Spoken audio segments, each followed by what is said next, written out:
travel rush for the Memorial Day weekend. It is here. We're closely monitoring the roads and the skies to help you navigate your way. And a new threat from President Trump on tariffs, and this time he's targeting the European Union and Apple. But first, let's take a look at your next weather forecast. Alex Bisson's here, filling in for Amber Lee. Alex, good morning. Happy Friday. Hi, happy Friday. Chris and Kalina starting off the day. We've got a gray sky, low clouds and fog. Hey, by this afternoon, we're talking more sunshine.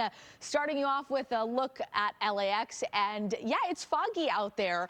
Airport not looking too bad, but I'm sure a lot of people heading in and out of town over the next few days. Temperatures this afternoon, here's kind of the breakdown. It's going to be cooler than yesterday, but we're still going to be on the warmer side. We'll still be above average. So we're talking low 70s at the beach, high 70s, LA and Orange County, temperatures in the 80s across the valleys today.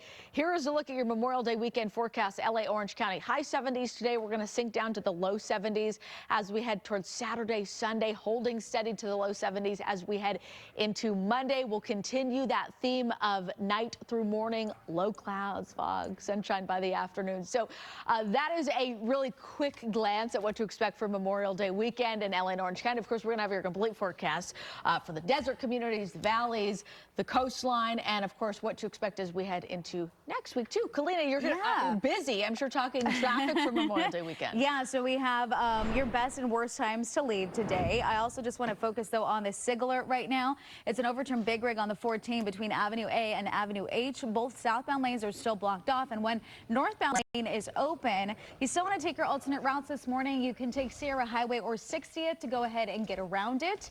The rest of LA at the moment, not too bad. That's why we keep on saying, hey, leave early, leave as early as you can so you can beat that travel rush. Right now we're seeing way more green than we're seeing any red. And a reminder, the worst times to leave, we'll focus on today and tomorrow. So for today, between 12 p.m. and 8 p.m., that's the worst time to leave. So it's pretty much the whole day. Saturday, 2 p.m. to 6 p.m. So again, the earlier the better, or the later. And I'll keep you updated throughout the morning on your travel times and also Memorial Day travel. But we do want to get to this. A neighborhood in San Diego is still reeling from a traumatic plane crash that happened yesterday morning, and we brought the details to you live here on KCAL News. This impact destroyed homes and vehicles, and investigators also believe jet fuel runoff triggered multiple explosions in one neighborhood. 6 people were on the private jet that crashed down in that neighborhood as well. Yeah, investigators say they are all presumed dead. So far, we only know 2 of their names. They are music industry executive Dave Shapiro. The other is Daniel Williams, a former drummer. KCAL News reporter Amanda Starantino is joining us live now from the Murphy Canyon neighborhood with more on what we know about these victims and also the investigation so far, which we can clearly see behind you is still such an active scene. Yeah, we're actually blocked off from getting directly up next to those homes, but you can see plenty of wreckage still down the street. And actually, my photographer and I were driving to this area this morning, blocks away. We are still seeing damage. There was some burned down trash bins. There was a burned down car, blocks from all this damage you see behind me. So if you can zoom in a little bit more there, you can see just how much happened here because of that crash. It's pretty incredible that no one was extremely hurt or even died that were on the ground living in these homes at the time. But a lot of these residents right here on this street in particular still not home this morning. But when it comes to those victims that you mentioned, we are learning more about them. Music industry executive Dave Shapiro, he was the co-founder of Sound Talent Group. He owned the plane and is believed to have been flying it. Also on the plane, Daniel Williams, the former drummer of hardcore Christian metal band The Devil Wears Prada.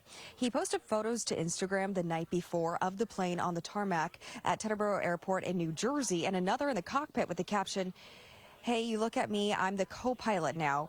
We do not know yet if that was written as a playful comment or not. So that plane, we know, made a fuel stop at an airport in Wichita, Kansas, before apparently clipping power lines while attempting to land at Montgomery Gibbs Executive Airport here in San Diego, not too far from this neighborhood. So we're still working to learn who else was on that plane. The FAA confirms 6 people were on board and none survived. But on the ground here, 8 others were injured. Neighbors say it felt like a nightmare they could not wake up from. All I could smell was just smoke, gasoline in the air. It was horrible. Like, I feel like we were in a war zone. Yeah, it was crazy. I woke up to what I thought was an earthquake. My kids woke up as well. They looked out the window, started screaming. My whole front area was on fire. We were trapped in our home. We couldn't get out.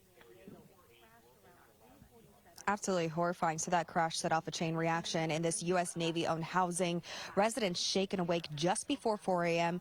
A trail of flames and destruction stretching more than a quarter mile. The Cessna 550 out of control and leaking fuel scattered burning debris across the neighborhood.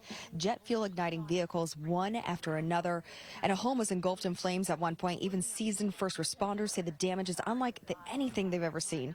Nearly 100 people were evacuated from what's described as one of the largest military housing complexes in the country. So if you come back out live to us here in this neighborhood, again, it's still blocked off. Law enforcement is still here, only allowing the media in this direct area so we can give you a look at what exactly is going on here. We know that 2 elementary schools close by were closed yesterday because of this crash. We are told they should reopen today. Some residents starting to be able to return home. We drove through the neighborhood this morning. It looks like a lot of people are actually still in their homes close by. But a lot of questions when it comes to the investigation. We know that that plane probably hit some power lines. So we're going to toss it over to Mark Liu at the desk now with more of what could have happened and what investigators are going to be looking at. Mark? Yeah, Amanda, so this issue of striking power lines is a central focus now of the NTSB's investigation into what caused this plane to crash into that Murphy Canyon neighborhood.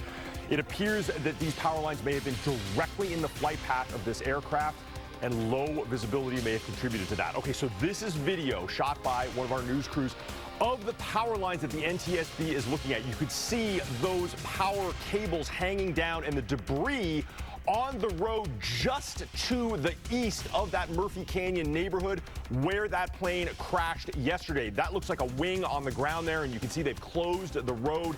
The NTSB also says that there are parts of the aircraft beneath that tower that power cable was hanging from. Now, pay attention to those towers. You see how tall they are? They're at 200 feet tall, and there's that broken cable again.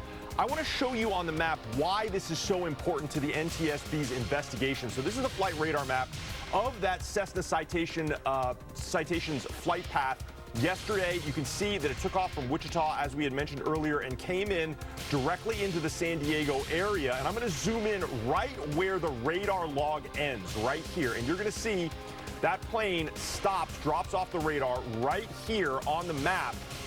And take a look. These are the power lines in question right there. It appears that this plane was at 500 feet, and those power lines were directly in front of it, and then it later crashed in the neighborhood right over in this area. So